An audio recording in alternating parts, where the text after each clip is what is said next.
Už to vidí. Máš poslední 10 minut, tak pojď.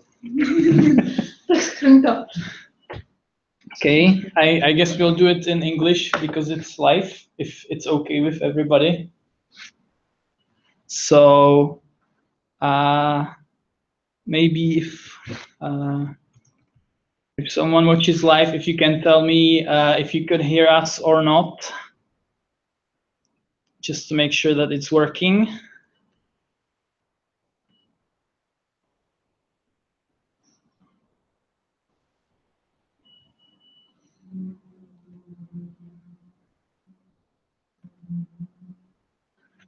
Okay, free to go. Zkus něco říct. Už to funguje. Okay, so hello everybody. Thank you for coming. Sorry about the delay, about the technical issues. It's my first InDeEd, so I wasn't prepared for the amount of problems with presenting. So this InDeEd will be on Docker Compose. So normally it would require some Docker knowledge, but I've also included some basics of Docker, so hopefully everybody should be satisfied, I hope. So yeah, maybe first a little bit about me. I'm Jakub Novák. I've been in CN Group for about 9 months. I'm a JavaScript and PHP developer, and we've been using Docker on our project since the beginning, and I've been a developer for more than 6 years. And for this InDeEd, we will have just a short theory on Docker and Docker Compose, but then we will have a long demo where I will show you how, when you have an application, how to get it running real quick and how to work with it. So it will be more hands-on. So let's start with what actually is Docker. Maybe first of all, I'll ask show of hands who actually uses Docker or who feels comfortable using Docker and who feels like a complete beginner with Docker. Okay, so hopefully everyone will be satisfied, I hope. So what actually is Docker? Here's a picture that I've stolen from the Docker website. Hopefully it's okay with them. Docker runs on Mac, Windows, and Linux, and it's a container-based virtualization technology. So what this means with classic virtualization technologies, you would have, say, some sort of a host computer, could be a physical machine, usually, and you have some sort of a hypervisor running in there, and that hypervisor would create new virtual machines on top of that, and each virtual machine would have its own operating system installed, and so if you had like 4 virtual machines with Linux, you would actually have 4 full Linux installations in there running with all the servers and everything. So in contrast, Docker is container-based, and the way it works is you have a physical machine or a virtual machine, it doesn't really matter. You have a Docker daemon, you have some normal programs that run on the host system, like, I don't know, for example, PowerPoint is right now running on my Mac. So those processes, they run as usual. But then you have some special processes as well. Here we have app A, app B, app C. And those will be run in an isolated environment.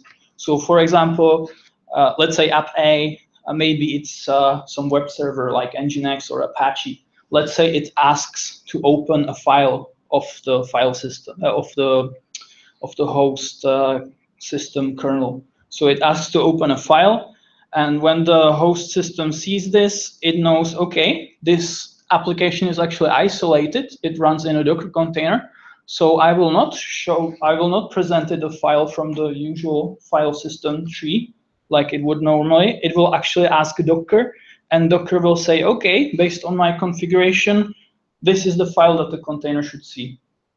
So basically, the isolation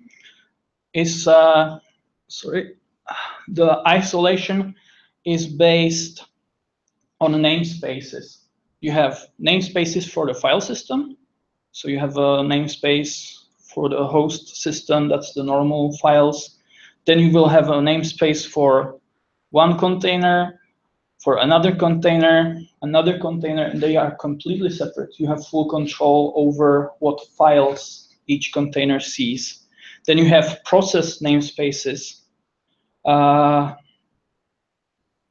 So for example, if a normal program running on an OS asks, okay, what other processes are running on the system, it will see, I don't know, PowerPoint, it will see Phpstorm, etc. It will see everything. But when a process that's running inside a Docker container asks for a list of processes in the system, it just sees itself and maybe some children that it has created, but it doesn't see anything else. And there's also network namespace. So if a normal program asks for a list of network interfaces or lists of IP addresses, for example, it would see all the IP addresses, network interfaces present on the host system. But if it asks if a Dockerized process asks, it will only see a virtual network card and virtual network interface, its virtual IP, and it can listen on a port, maybe, for example, on some of those addresses, but it will only happen on that virtual network. So by default, it's not exposed anywhere. It's just all running inside of its isolated la-la land for a container, basically. So yeah, so that's container-based virtualization. You do not have probably the main difference is those processes that run inside Docker containers, they do not have a kernel, their own kernel running there. So there's not a full Linux distribution there. There's a full file system, sure, but the process contacts the host kernel, and the host kernel is the thing that does the isolation. So that's how Docker isolation works. So what do you guys say? Does it seem clear, or is this okay? Yeah. Okay, that's very good. Okay, so let's see what, yeah, so that's what I was just talking about here. Of course, it would be very useless if the containers were just running with no connection to the outside world, right? So that doesn't make any sense. Why would we do that? We need to be able to connect to those containers. We need to be able to share files with them, things like that. So yes, it is possible. You can, for example, say that if, I don't know, Apache or Nginx listens on port 80, say, you can say, yes, this port 80 will be exposed on the host machine as port 1234, for example, and it gets forwarded. And whenever you connect to localhost port 1234, for example, it will get forwarded into the container, and you get to communicate with Nginx that runs inside that container.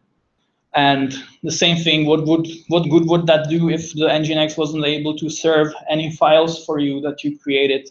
So you can say that directory inside the containers, say var www HTML or something like that, is a volume that is shared with the host system, and on the host system the path will be, I don't know, users, some user, web root or something like that. And then when you place HTML files in there, Nginx that is running inside the container will actually see those files and will be able to serve them. So that's how you get to communicate with the containers and how they become useful. Okay. So that's shared directories, port forwarding. That's what I just yeah. Maybe before we get to the next point, I want to stress again, in classic virtualization technologies, you have a full operating system and many processes running. In Docker, the standard practice is each container should only have one process running in them. So let's say you have an application that runs PHP, MySQL, and Nginx, for example. So each of those would be a separate container. So MySQL would be a separate container, PHP would be a separate container, would be probably PHP FPM or something like that. And then MySQL would be a separate container. Yeah, so that's the standard practice. One basically daemon or one server per Docker container.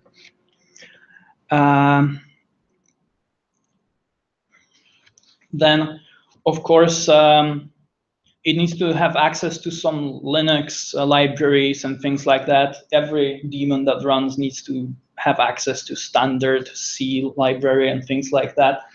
So it does have a full Linux file system in each container usually. And yeah, if you had containers are very lightweight, and if you had 50 of them, you could imagine how very quickly, if you had 50 copies of Linux, space would get exhausted. It wouldn't be good.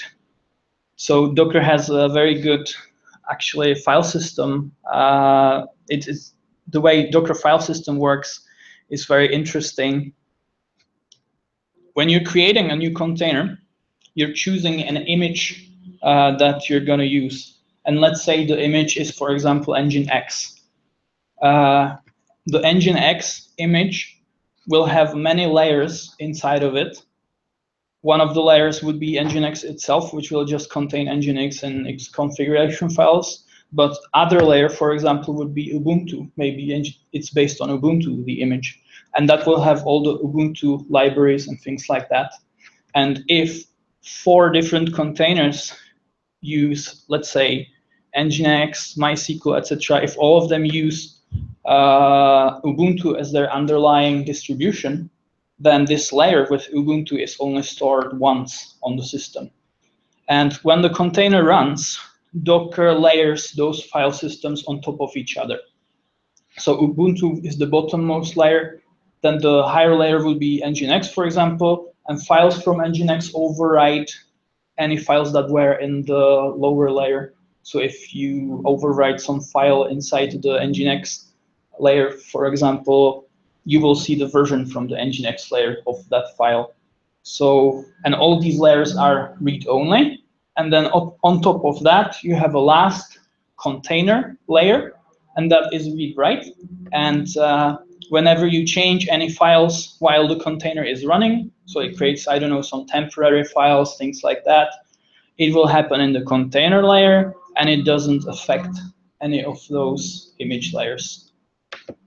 So that's also a pretty complicated concept. So if you guys are feel like this is clear, or any questions?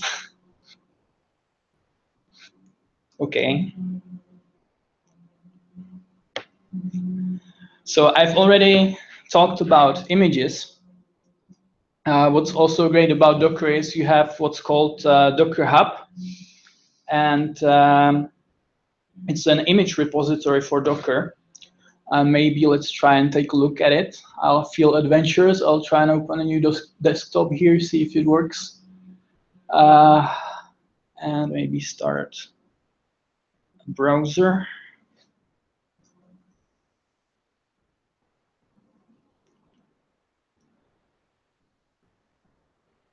Okay. So the images, they can be taken, for example, from Docker Hub. You probably cannot see very well, right? Okay, so let's take a look at, I don't know, MySQL, for example.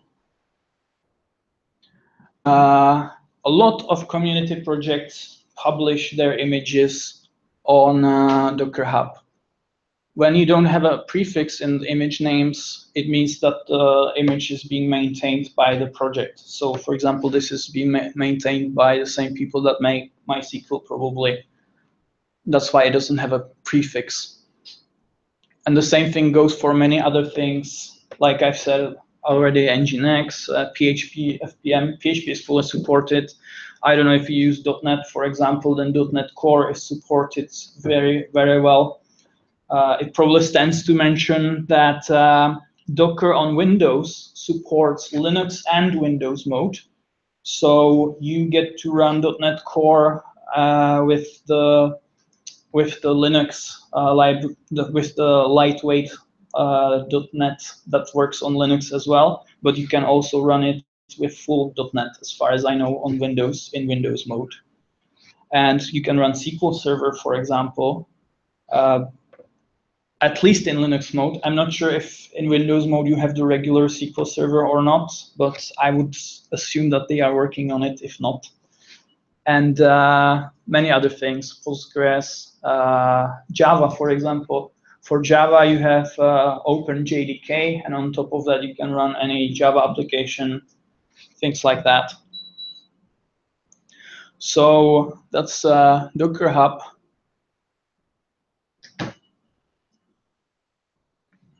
And it's very easy to find images.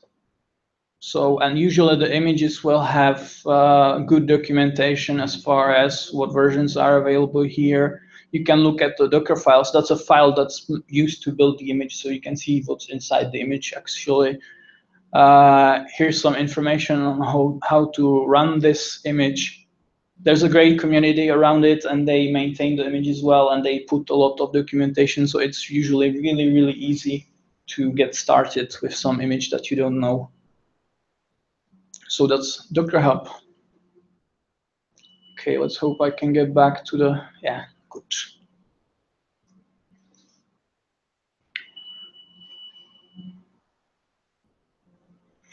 And now, Docker Compose. So Docker Compose, what is it good for if we already have Docker? Well, as I've said, containers are isolated. You get to set up, for example, shared folders, ports, things like that. If you want to change something, you want to add another shared folder, something like that, the standard thing in Docker you need to do is remove the container, create a new one with a different mapping. And that becomes tedious really quickly. You have to remember a long Docker run command that creates a new container, and it just sucks. So that's what Docker Compose is for, actually. You describe the configuration for each Docker container in a config file, and Docker Compose creates those containers for you. So then it becomes a lot easier, and we will see that in just a few seconds.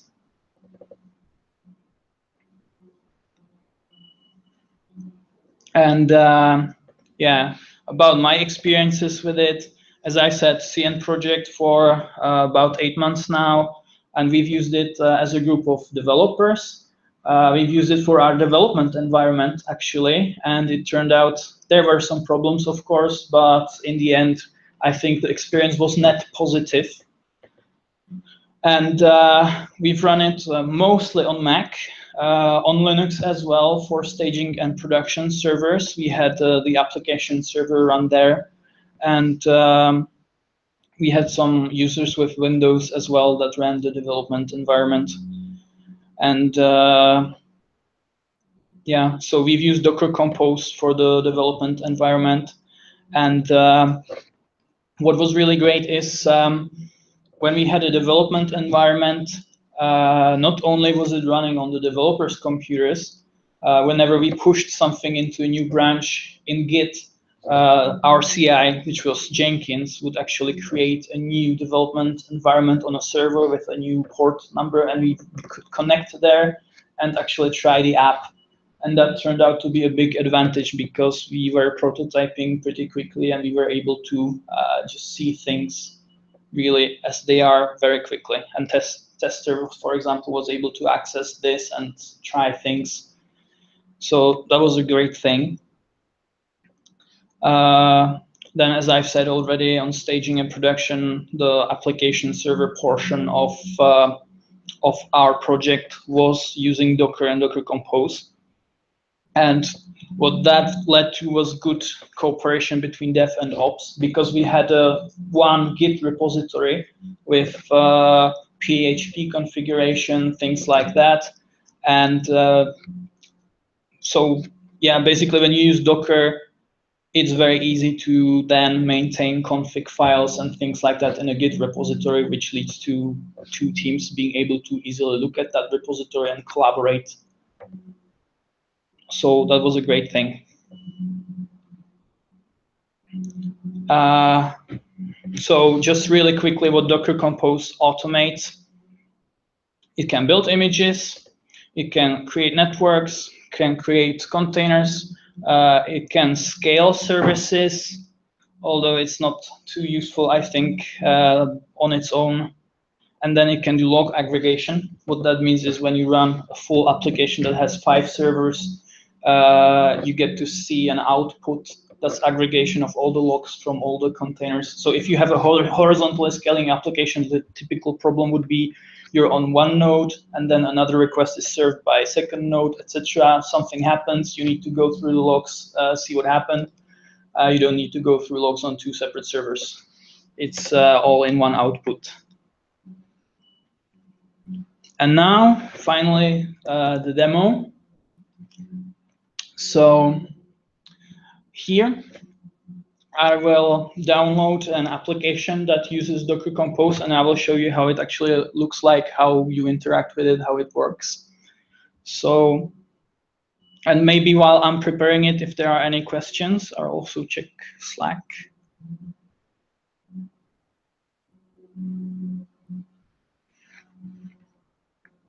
Okay, I think there are no questions on Slack either.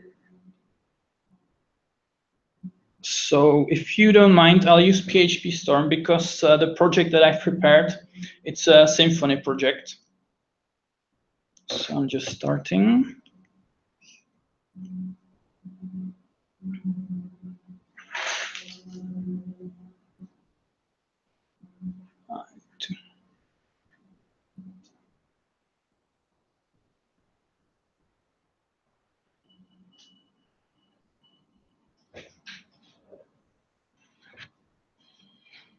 So this is the experience that you would have if you're a tester or a user that wants to get an app working that uses Docker Compose.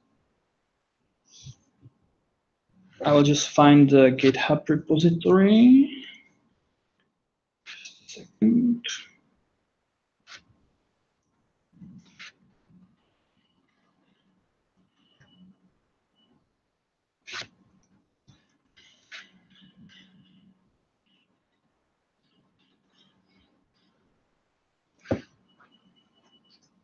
Okay.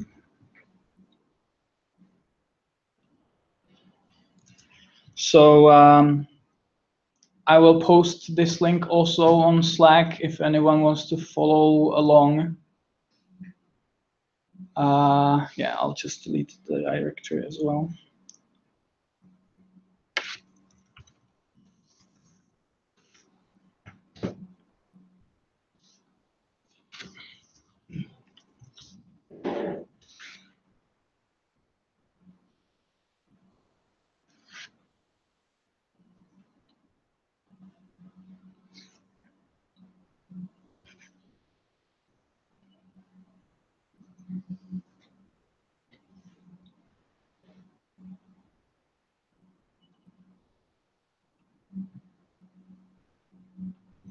So I'm not sure how well people can see this.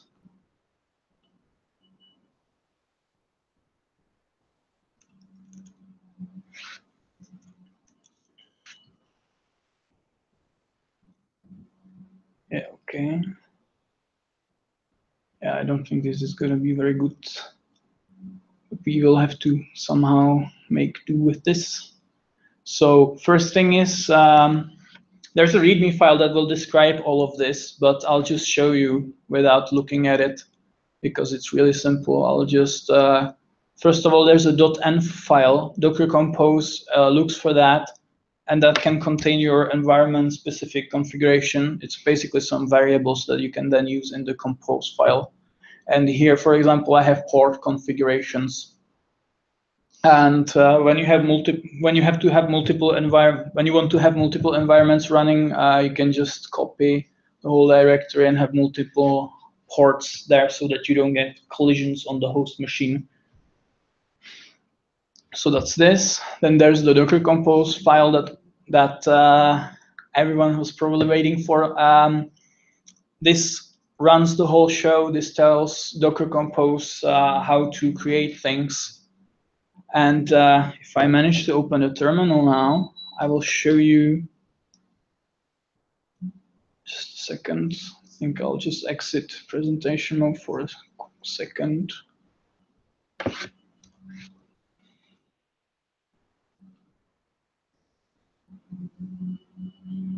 So terminal is 8.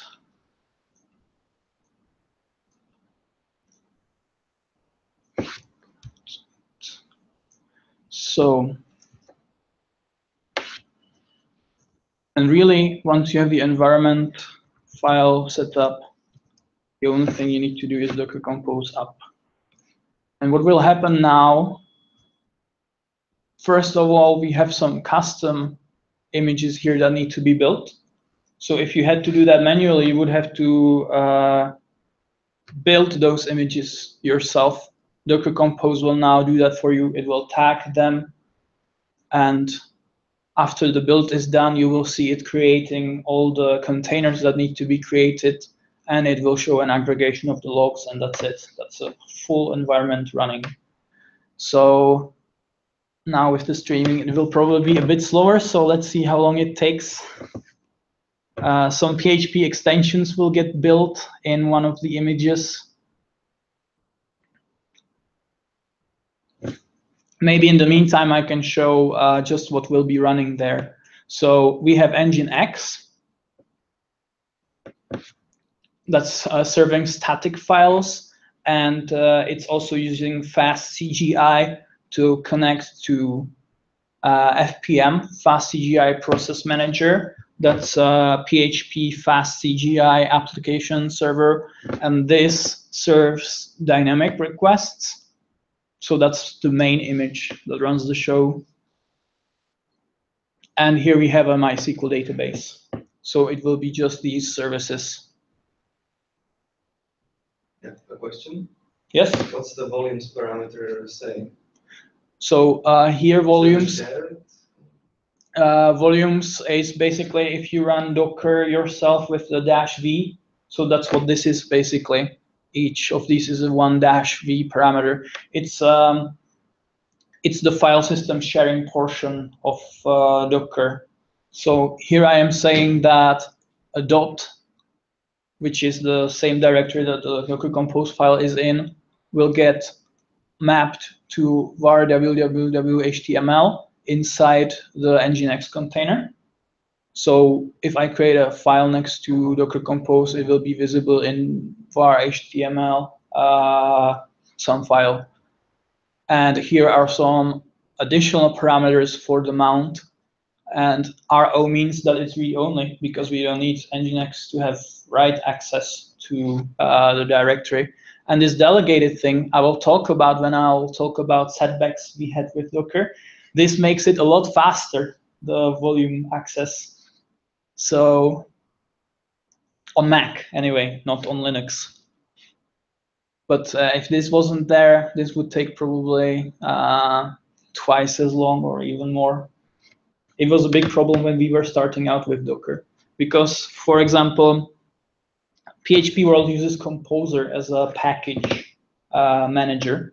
And our projects use Drupal, which is famous for having a lot of dependencies. I think it's 120 packages or something like that.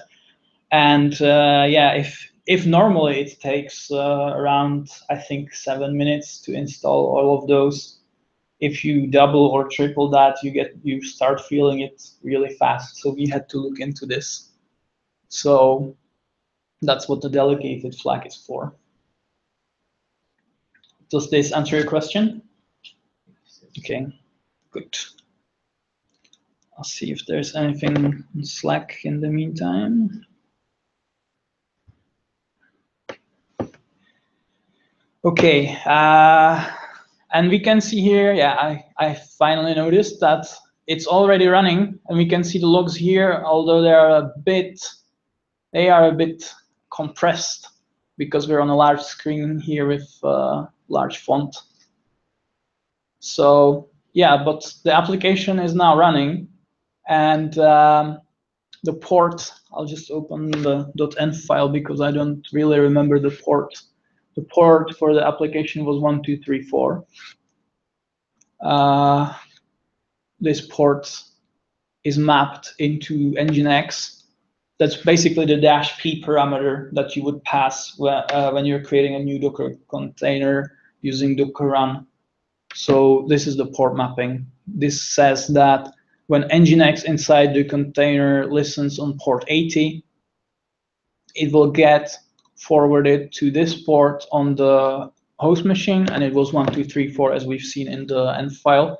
So now if I go to localhost 1234,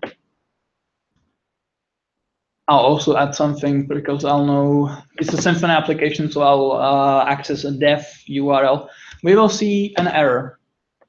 And the reason for this is Docker is not magic still.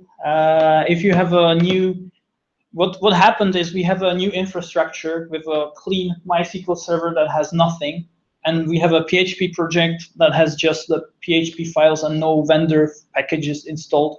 Of course, it's not going to work, so Docker is not magic, so we have to run some additional steps.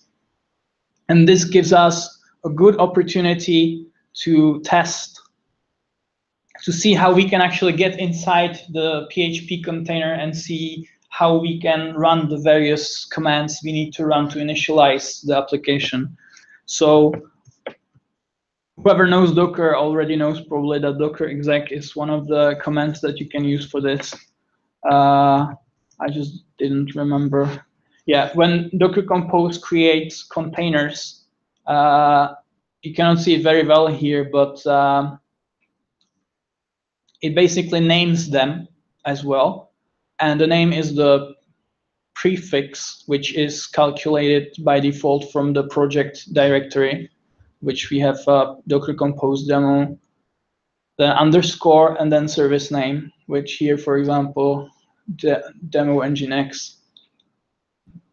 So that's how we find the name for a container.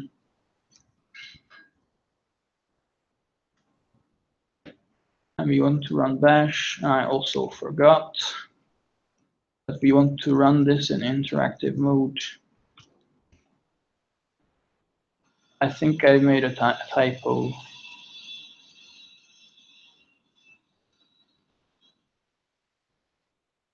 Demo dash. Oh, I didn't want Nginx. I wanted FPM as well.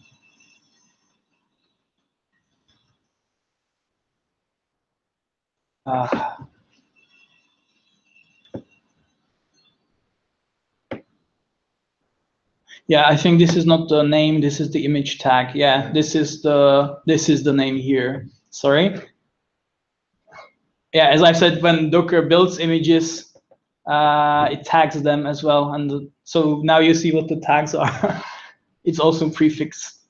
So I just need to add _1, and there we go. So first thing I need to do is, as I said, use Composer in the PHP world. So I need to install all the packages. Luckily here is not 120 like in Drupal, but it's 49. So you will not have to wait for 7 minutes. It will hopefully be just 3 minutes or something. Still not good, I know, but that's what we have. Sorry. To go. Okay. Jo, tam naproti. Přejdeš po terase a tam se. A kdybych tam nebyl, tak tam se další.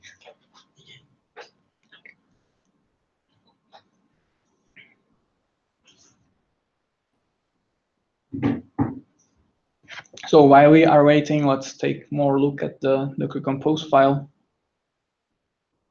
here we have a version of the Docker Compose file. There were several versions of it already, and it's evolving pretty fast. It changed twice there were 2 major changes at least, just for the time that we were using it. Then you have a services key, which lists basically the containers. Sorry, I've done something here. And is it possible to share or to set up some environment variables for services from one property of the Compose file? Because right now, for each service, you need to set up environment variable directly or just from end file, but you need to set it for each service. Can you set some, let's say, global environment variable which will be set for all services? Well, you could use the same environment. I could use the environment variable in here when I pass environment variables to the services. So you can use that in more than one place. So yeah, I know. I just meant that there's some global environment variable section. Global environment. So we set for each container. Yeah, of course, you can set it directly for each one. I don't think you can. I don't think so. I'm just curious. I don't think. I don't think there are. Yeah. Good. It's already asking us for initial parameters for the application. The defaults that I've prepared here are good enough. So that means probably the application is ready. So we might think it's ready, but it's not ready still. But at least we will see a Symfony error this time. Let's take a look at what Symfony error looks like. Yeah, it's being really slow with the screen share. So yeah, of course, we have a database server, but it's empty, right? So we don't have anything in there, so cannot find the database. So let's fix that. And this is a standard Symfony thing.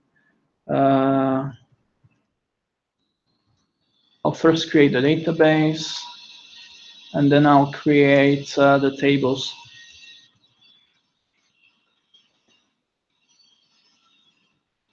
And now if we refresh, we get to see the great application. So sorry about the appearance. I considered using Bootstrap or something, but yeah, I didn't want to waste too much time, and also the HTML is a bit simpler this way. So yeah, but to prove that it works, it's a guest book, so I'll just sign it here. Hello. It creates the message, forwards me back, and yeah, it just shows it here. There's a list of messages here. So from me to, yeah, that's all there is. So what's great is we were pretty quickly able to set up a Symfony application, which in this case uses just MySQL, but it could have had Redis, it could have Solr, it could have many things. And with just one command like that, you get a full environment that you can work with, and no one needs to install anything besides Docker, really. So that's why even the repository URL might be interesting for you guys. If you want to see and poke into a Symfony application, you can, and you don't need to install anything. That's what's great about it.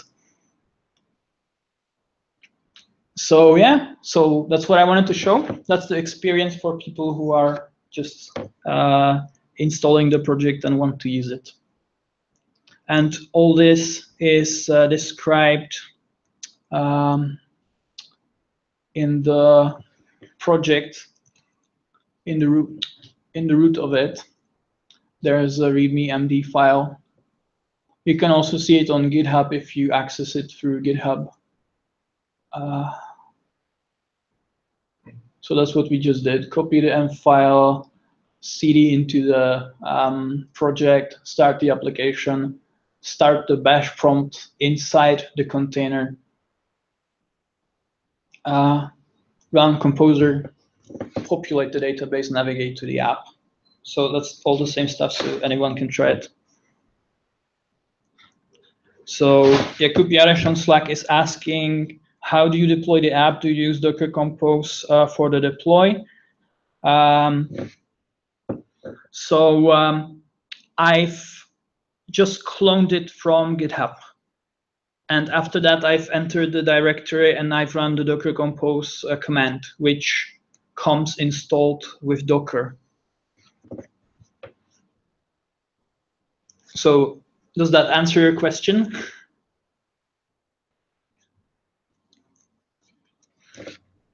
Well, hopefully yes.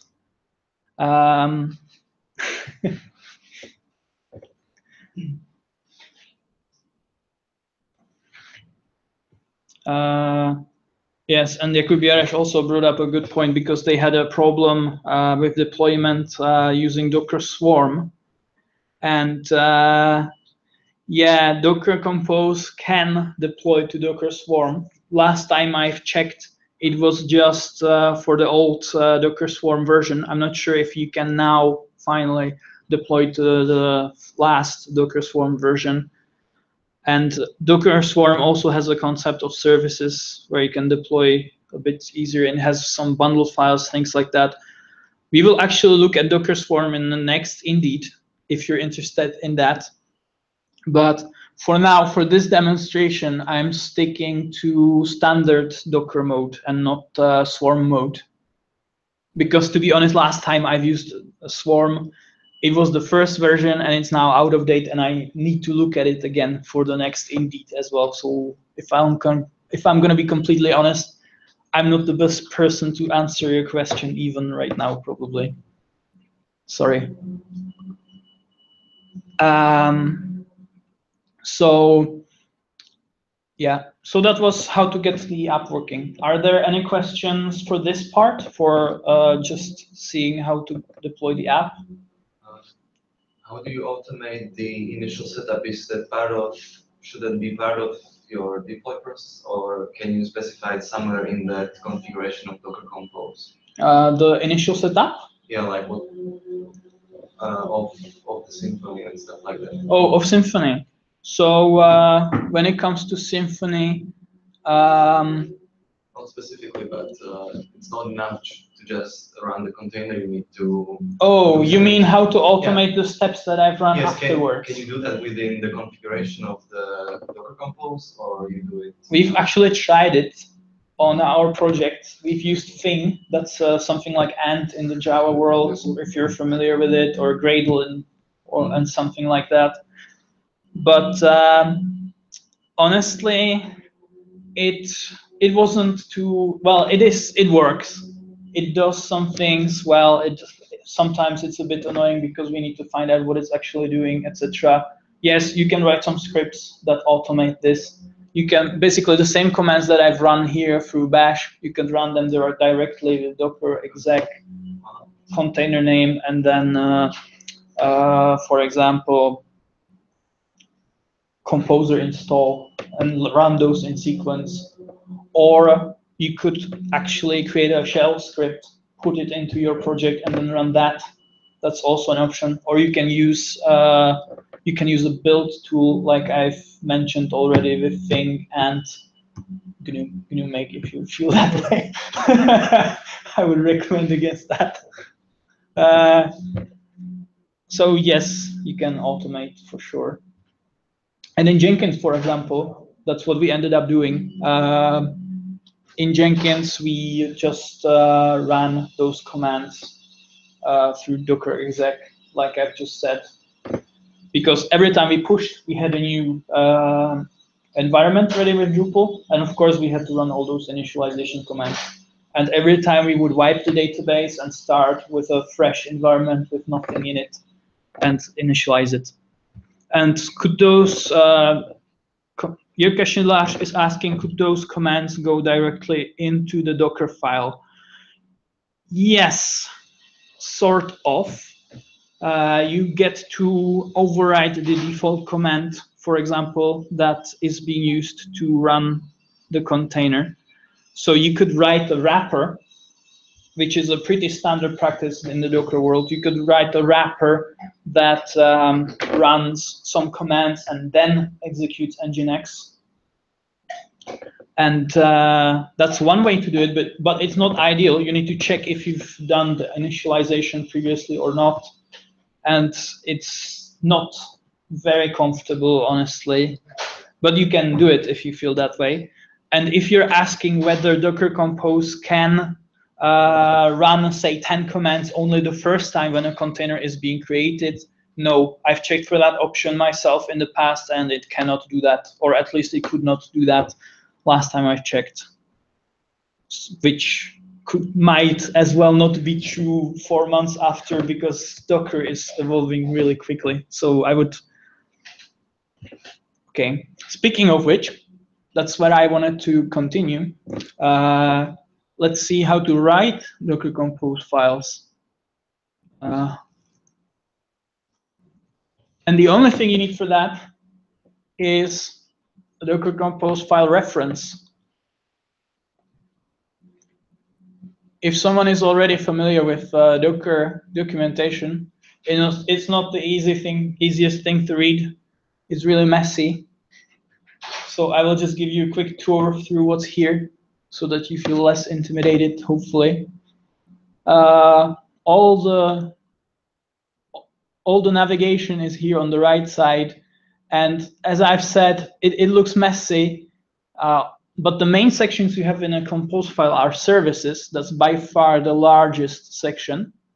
Then you have volumes and you have networks. It will be here at the bottom here. Yeah, volume configuration reference, network configuration reference. So those are the 3 top level sections. And just remember that all these are parameters under service. So let's say we look at image here. It doesn't tell you anything in here. It really sucks, this documentation. But as I just told you, this is under service. So you would have service, some service name, and then image. So that's how it works. And here's the documentation of what you can put in image. And in general, it's the same stuff that you use when you use Docker run to create new containers, basically. What you would normally pass as a parameter when you do Docker run, you would just put that in the compose file, and it will probably have an option here. One thing to be careful about, Docker likes these kinds of traps. You have a lot of configuration here for swarm mode things. So let's see if there are secrets here, for example.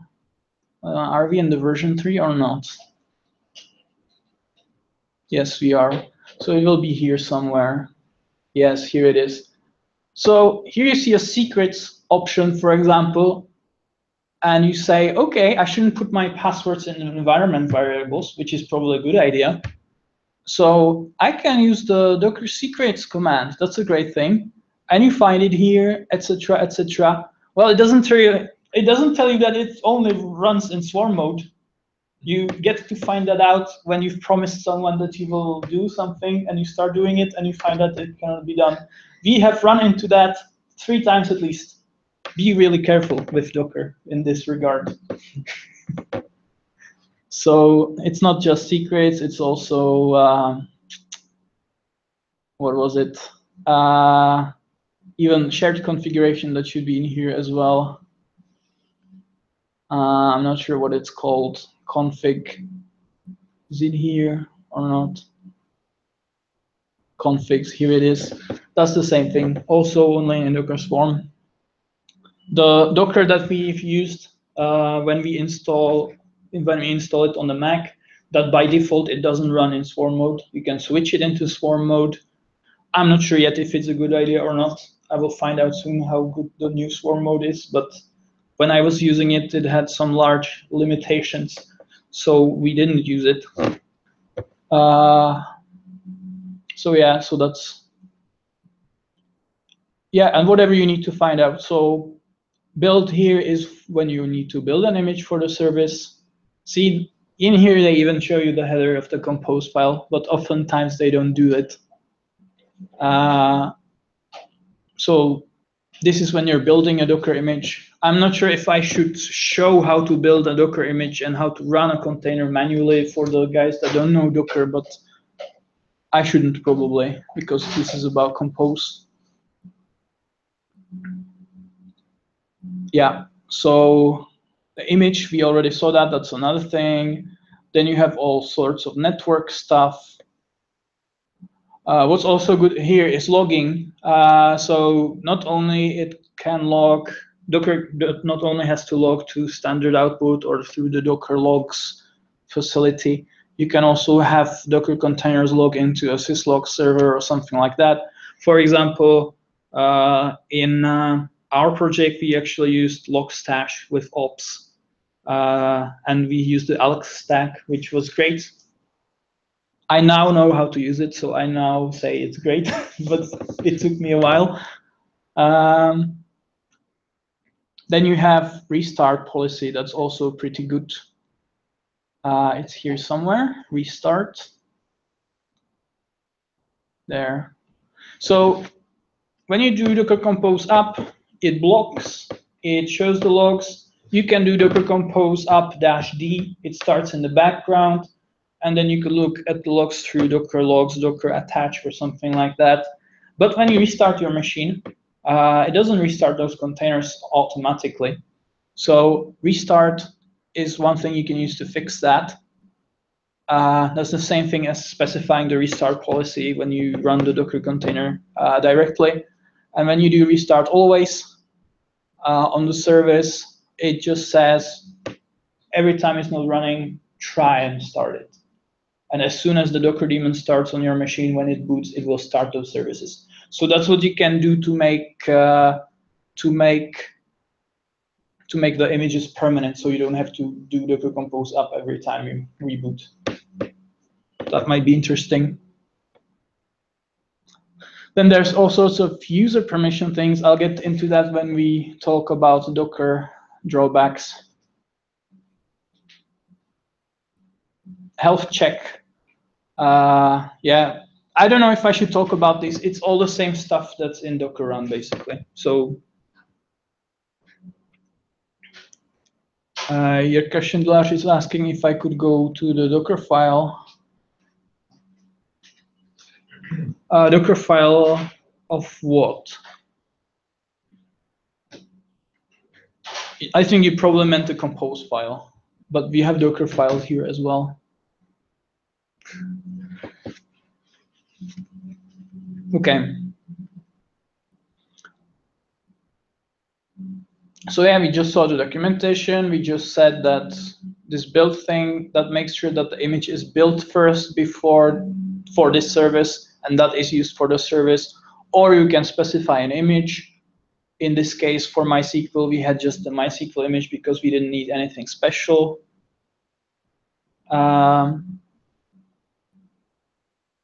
We have the volumes specified, which we already said that's the sharing of files. That's the -v parameter.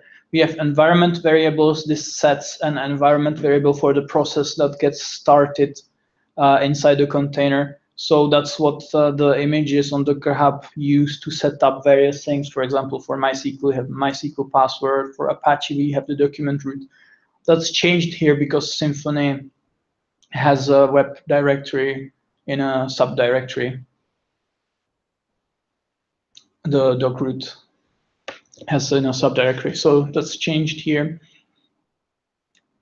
And maybe let's take a quick look at what a Docker file looks like, but really quickly.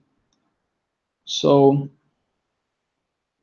say Nginx, what we needed was an Nginx config file. That's the only thing we need. So Docker file is a file that says how an image is going to be built. Here I say, okay, this image extends Nginx. And then I'm saying, as a build step, copy the Nginx conf file that's in the same directory as the Docker file here into one file inside the container. That's the Nginx config file. And basically, I'm overriding the Nginx config file. And this is the Nginx config file. So as I said, this is now in Git, and everyone can work on it. Dev, ops, everyone can see what's configured, which is great. And yeah, I know it probably shouldn't be all in one file, but I wanted it simple, sorry. And here we have, yeah, that's the Symfony Symfony URL configuration, how to forward into the main PHP file, things like that. You always have that in Nginx. And in FPM, for example, here we have all sorts of other things. We are installing some PHP extensions. Without them, Symfony wouldn't work. So if you just use the FPM image, you wouldn't be able to use Symfony out of the box at all. I'm also installing Composer here. It's necessary for Symfony. That's how you customize those images. That's how you add more commands into it. Say you need curl in it or something. Yep, that's how you do it. It's easy. And we have the PHP init file. Without this, Symfony doesn't work. Okay. Then under here, we have a data directory, for example. That's for the MySQL image. As I've said, if you remove a Docker container, it loses all the Docker container layer that's on top of all the image layers. So you lose all the data, which is bad, right, for a MySQL server. So what I've said here, okay, the MySQL data directory will be under Docker data MySQL and will get mounted as the MySQL data directory. So whenever I remove the container, it doesn't actually remove the data that's inside the directories that are shared with the host. So if I removed it and recreated it, I would still have this MySQL data directory, and I would get all my data back. And if I back up this directory, I have a full backup of the MySQL server, which is also great. You could put all the pertinent data directories under one directory, for example, and have a backup of that, and you have a backup of your full setup, which is great. Yeah, as you can see here, it just gives you great control over your setup. And imagine adding new servers here and having to ask developers to install them and configure them in a certain way, etc. That sucks. This is good, I think. So that's this. Okay, and now to wrap up really quickly. I think we've saw enough of Docker Compose for today.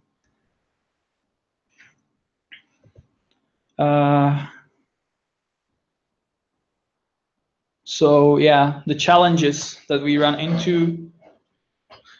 IDE tooling integration, that's a major problem. You have PHP running, sure, but it runs inside a Docker container. So when you want to run a unit tests, for example, and you configure unit tests in your IDE in Phpstorm, it needs to know the path to the PHP unit binary, for example. It needs to be able to run it actually, etc., etc. This is not easily possible with a lot of IDEs and a lot of tools. So if you're going to go the Docker way, definitely check this out. See if you can use your tools directly. You need to be able to use remote debugging and things like that. In PHP, we're lucky. We have remote xdebug. That's great. PHP unit, phead, things like that, that's not so great. A lot of that we have to run through the console, through Docker exec, which sucks. But that's the status quo, unfortunately. Users and permissions. In all those containers that you've seen, everything runs as root, which is not good. But if you did it otherwise, when you share files through volumes with the host system, you would get the files created under the user IDs and group IDs of the users from inside the containers. So you get all sorts of permissions problems. This is fine if Docker is used on a server, but if Docker is used in a dev environment, you really want everything to run under root in the container so that it gets mapped back to your Mac user, for example. Otherwise, you get into permission problems real quick. There's something in Docker that promises to fix this. They have user namespaces, but if you look more closely into it, it actually sucks. It allows you to specify that one user ID will get remapped to other user ID, but it's only per the entire Docker daemon.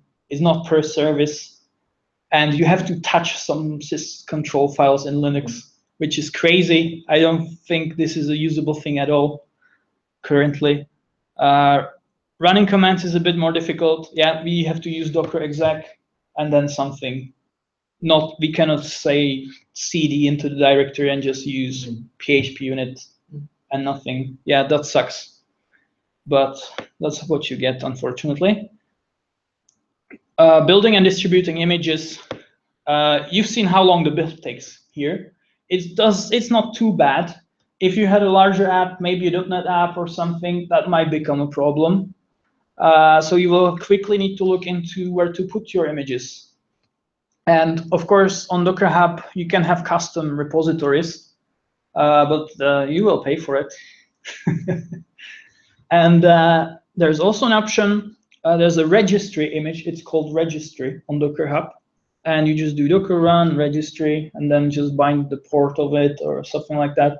And you have a new registry created just for you, and it's your package repository. So it's really easy to get a Docker image repository working. And the way you then use it, if I can switch just real quick. I'm not 100% sure I'm going to get the syntax right, but the general idea is here you just type myrepo.com/ I think it was like this.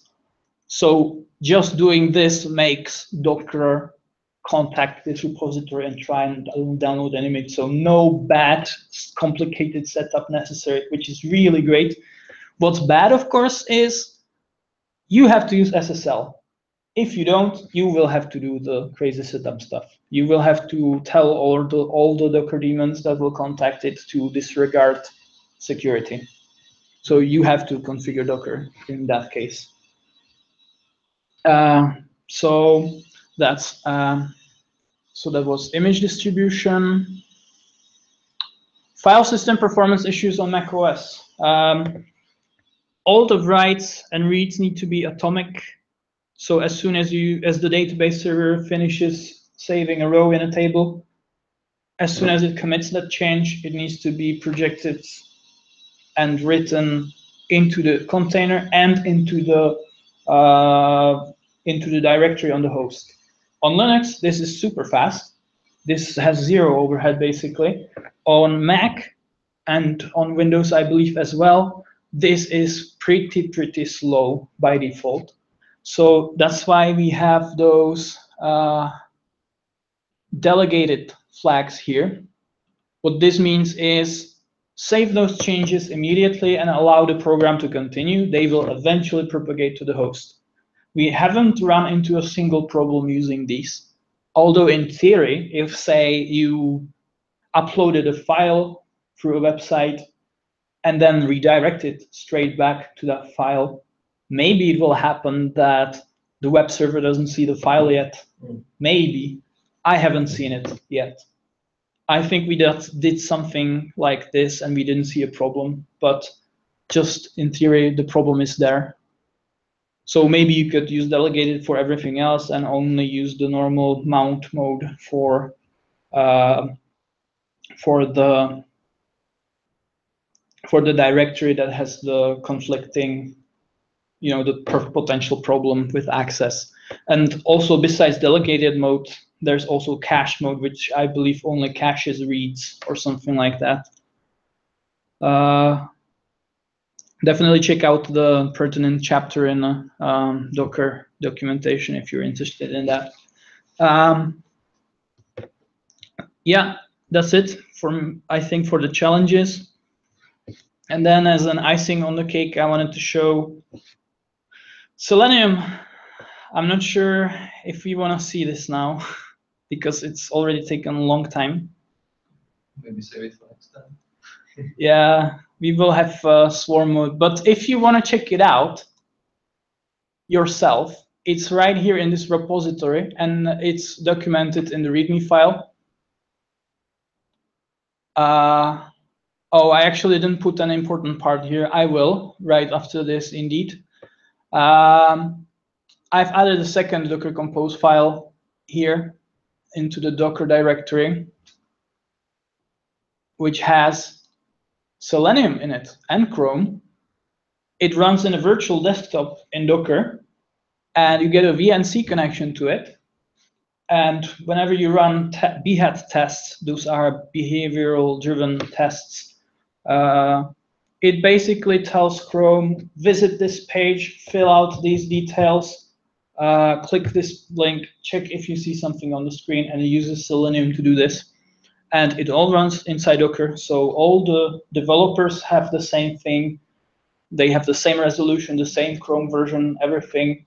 And CI also has the same thing. So if one person sees a problem, everyone should see the same problem.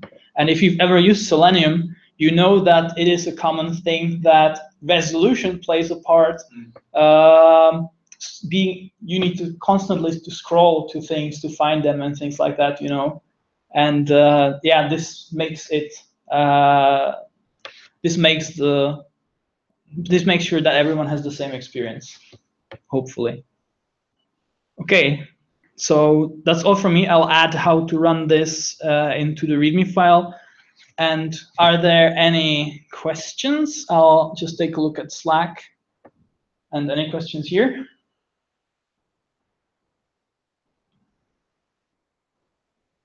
I don't know why my doc is there.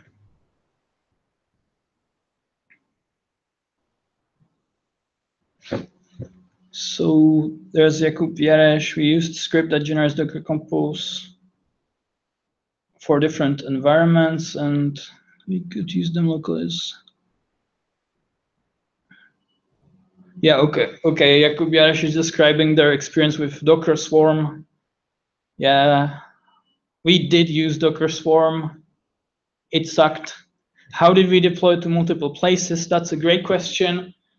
I think I have a sad answer for you. We've used one Docker Compose file per machine.